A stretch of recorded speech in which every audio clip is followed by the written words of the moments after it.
ہے بات حقیقت کی نہیں ہے بھائی. ہم تعصب کی دعوت نہیں دیتے.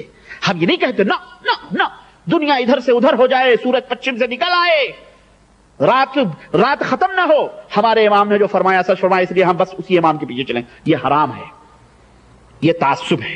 اور تعصب اسلام کے اندر کیا ہے؟ حرام ہے. ہر امام نے دین کی خدمت کی ہے. ہر امام کے دینی ذخیروں سے, ان کی معلومات سے ہم فائدہ اٹھائیں گے. جن کی بات کتاب و سنت سے اقرب ہوگی اس کی بات کو ہم لے لیں گے, اور جن کی بات قرآن و سنت سے نہیں ہوگی موافق, ہم اس کو اس کے حال پہ چھوڑ دیں گے. اس کے لیے دعائے مغفرت کریں گے کہ اللہ ان کے اوپر رحم فرمائے. بات کلیئر ہو گئی کہ نہیں؟ ہم یہ کہتے ہیں تو کہتے ہیں یہ اللہ مذہب لوگ ہیں. کیا کہتے ہیں یہ اللہ مذہب ہیں, بددین ہیں, یہ دین کے اندر کوئی تیسری پانچویں راہ نکال رہے ہیں, یہ غلط لوگ ہیں, وہاں بھی لوگ ہیں, ان کو یعنی جناب عالی پتہ نہیں کیا کیا القاب ہمارے ملکوں میں نوازتے ہیں. اللہ انہیں ہدایت عطا فرمائے. ہم تو یہی کہیں گے اللہم اہد قومی فانہم لا یعلمون. اے اللہ ہماری قوم کو ہدایت دے کیونکہ یہ جانتے نہیں, بے علم ہیں, جاہل. سمجھ آئی آپ کو؟ تو میرے بھائی اسی طرح یہ تو ہو گئی قرآن کی دلیل. آپ نے پوچھا کہ حل کیسے ہو, اس طرح سے حل ہو. میں نے حل کر کے آپ کے سامنے بتا دیا. آئیے, پیغمبر اسلام نے بھی فرمایا ترکت فیکم امرین لن تضلوا ما تمسکتم بہما کتاب اللہ و سنتی. کہ لوگو میں دو چیزیں تمہارے درمیان چھوڑ کے جا رہا ہوں, اور جب تک تم ان دونوں چیزوں کو پکڑے رہو گے ہرگز گمراہ نہیں ہو سکتے ہو. ہرگز گمراہ. تم نے ملاؤں کی, پیروں کی, فقیروں کی, اماموں کی, نہ جانے کن 14 16 72 امام ماننے شروع کر دیے, اللہ اور اس کے رسول کی بات کو پسے پش ڈال دیا, تو پھر گمراہ ہوئے. ہم کہتے ہیں اللہ کے نبی نے جو فرمایا ہے کہ دو چیزوں کو لازم پکڑو, قرآن کریم اور ہماری سنت. لن تضلوا, ہرگز گمراہ نہیں ہو سکتے ہو. اور وہ دونوں چیزیں کیا ہیں؟ کتاب اللہ اور سنت, میری اللہ کی کتاب اور میری سنت. سمجھ آئیے آپ کو؟ تو میرے بھائی یہ ہے اختلافات کا حل, کہ ہم جب بھی کسی مسئلے میں اختلاف کریں دلیل پوچھیں. کیا اللہ نے فرمایا ہے؟ کیا اللہ کے نبی نے فرمایا ہے؟ اگر فرمایا ہے اہلاً و سہلاً, دینی بات ہے, حکم ہے, اہلاً و سہلاً. نہیں فرمایا خلاص ہم نہیں مانتے. ہاں جس کا اجتہاد یا جس کی بات قرآن و سنت سے قریب ہے خلاص اس کی بات کو ہم لے لیں گے. چاہے وہ امام شافعی کی بات ہو, چاہے امام جعفر صادق کی بات ہو, چاہے وہ امام حنیفہ کی بات ہو, چاہے امام مالک کی بات ہو, چاہے امام اوزاعی کی بات ہو, چاہے امام داؤد ظاہری کی بات ہو, چاہے امام ابراہیم نخعی کی بات, کسی کی بھی بات ہو, کسی کی بھی بات ہو, ہمارے نزدیک سب محترم ہیں, سب باعزت ہیں, سب خادم دین تھے, سب اللہ وحدہ لا شریک کی طرف لوگوں کو دعوت دیتے تھے, اسلام کو سمجھاتے تھے.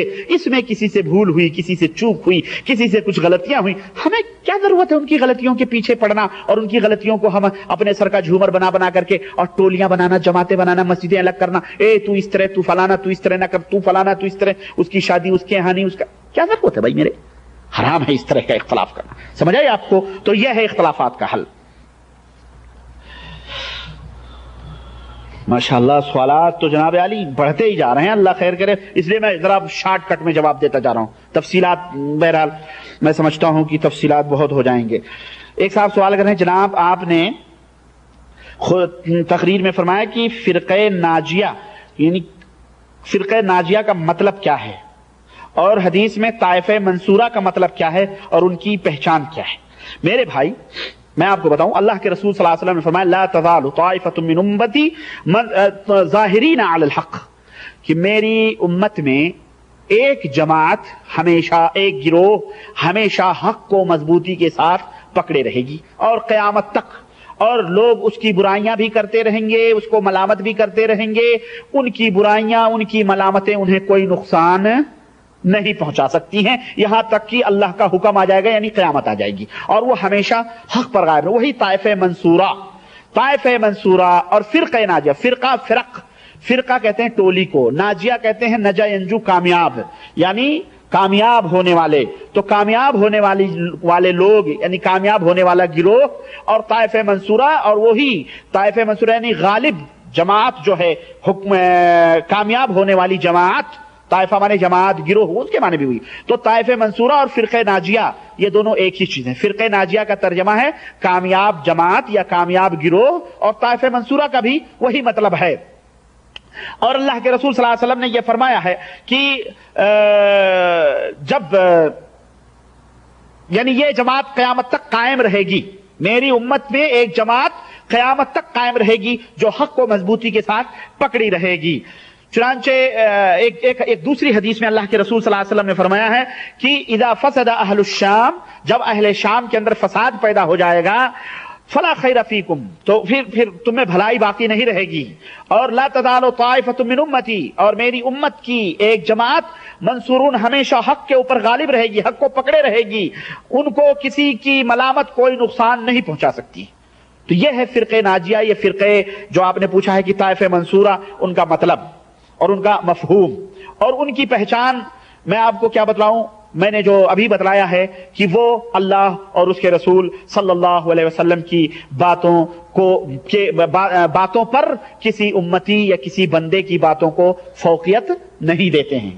میں نے بتایا ہے ان کا منہج یہ ہے، ان کا طریقہ یہ ہے، اور اس حدیث پاک سے تو یہ بھی معلوم ہوتا ہے کہ وہ جماعت بڑی قلیل تعداد میں ہوگی، بڑی تھوڑی جماعت میں ہوگی، بڑے تھوڑے لوگ۔ آج کل ہمارے ملکوں میں کہتے ہیں نا سواد اعظم دیکھ لو، اکثریت ہماری ہے دنیا کے اندر، کہتے ہیں نہیں، جو اکثریت میں ہے وہی حق پر ہے۔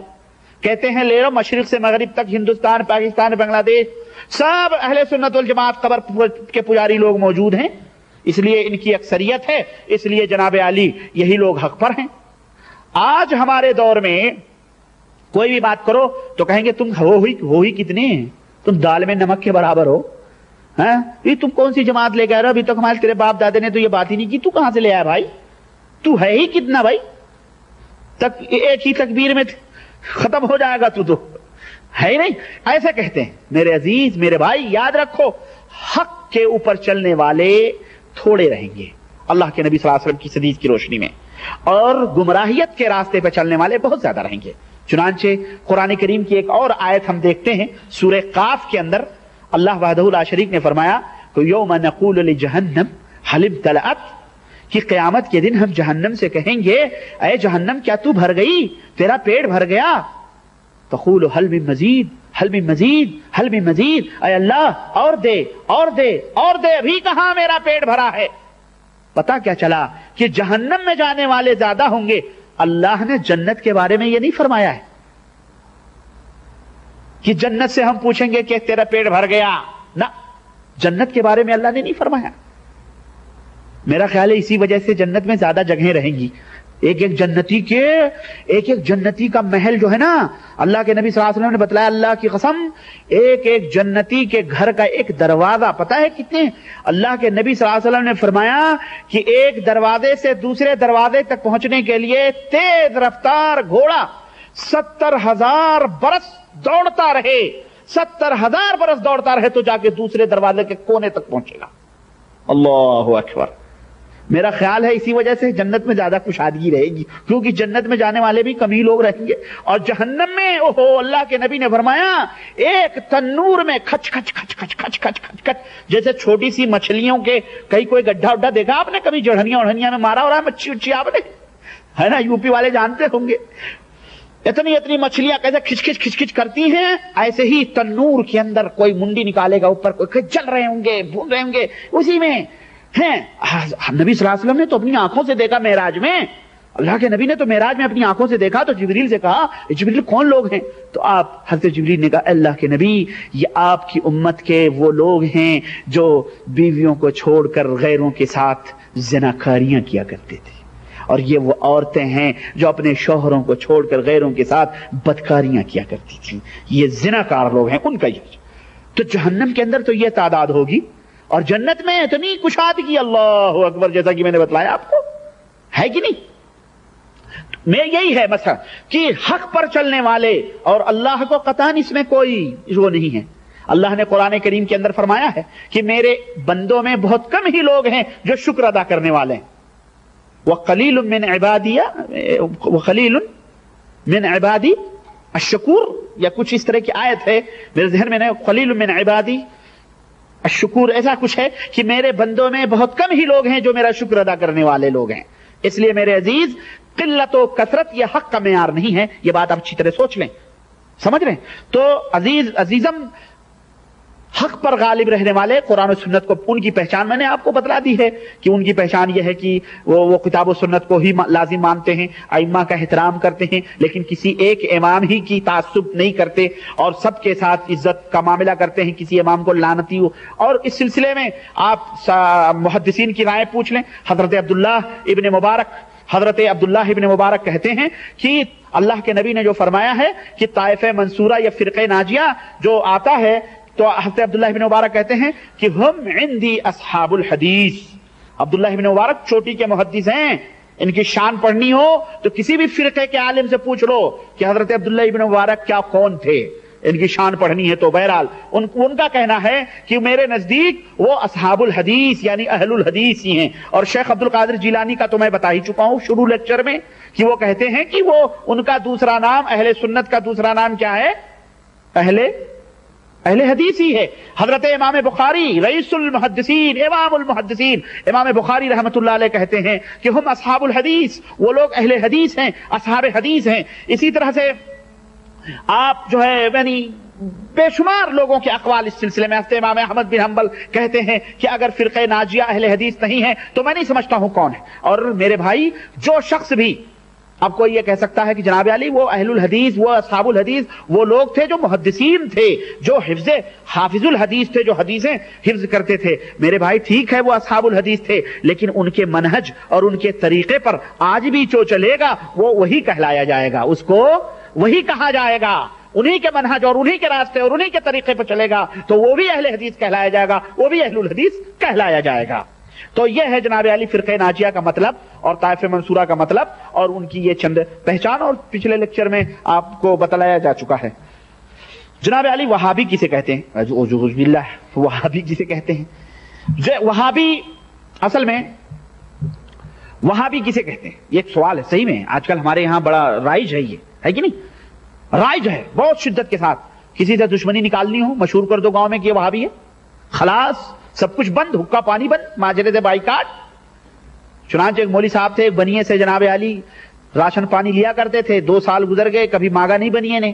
ایک دن اس کو پتہ نہیں کیا سوجی، اس کی بدقسمتی، اس نے کہا مولوی صاحب 2 سال ہو گئے، کم از کم راشن پانی جو ادھار لے کے جا رہے ہو اس کا دو تو صحیح، کم از کم یعنی حساب کتاب ہے، یہ حساب کتاب دو۔ مولوی صاحب نے کہا خبردار دیکھنا ابھی مطالبہ نہیں کرو۔ کہا نہیں بھائی دے دو، ضروری ہے، ورنہ آئندہ کل سے آپ کے ہاں راشن پانی جانا بند۔ کہا ٹھیک ہے دیکھ لوں گا میں تجھے بھی۔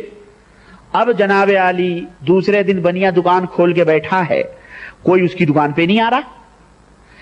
1 دن گزر گیا، 2 دن گزر گیا، جانے والے گزرتے جا رہے ہیں، ہندو ذات کا بیچارہ، اس کو کیا معلوم ہے نا، کوئی جا ہی نہیں رہا اس کی دکان پہ، کسی سے بات بھی نہیں کر رہا کوئی۔ اس وہ بلا بھی رہا، بھائی میرے فتو جمراتی شبن بھائی تمہارا تو آگے بیڑیاں پیتے تھے، آج کیا بات ہے ہمارے سے بات بھی نہیں کر رہے ہو بھائی، کیا بات ہے؟ کوئی نہیں بول رہا۔ بہرحال ایک آدمی اس کا دوست تھا، زبردستی اس کے پاؤں پکڑ کے بیٹھ گیا، کہا بتا آج یہ 3 دن ہو گئے میری دکان پہ گاؤں والے آتے کیوں نہیں ہیں، کیا بات ہے؟ کہا چھوڑ دے میرا پاؤں۔ کہا نہیں بتا تو کیا بات ہے، نہیں تو نہیں چھوڑوں گا تجھے۔ اس نے کہا دیکھ اصل میں مولوی صاحب نے پورے گاؤں والوں سے کہا ہے، اعلان کیا ہے کہ دیکھنا بنیا جو ہے وہابی ہو گیا ہے، اس لیے اس سے راشن پانی لینا حرام ہے، اس لیے اس سے راشن پانی لینا حرام ہے۔ کہا بھئی وہابی کیا ہوتا ہے؟ کہا بس سمجھ لو وہابی ہو تو ہمارے میں وہابی جو ہے بہت ذلیل ہوتے ہیں، اس لیے مولوی صاحب نے اعلان کیا ہے اب تمہارے ہاں کوئی نہیں لے گا۔ بس وہ بنیا سمجھ گیا، کہا وہ معاملہ تو کچھ اور ہے، مولوی نے لوگوں کو خوب چکر دیا۔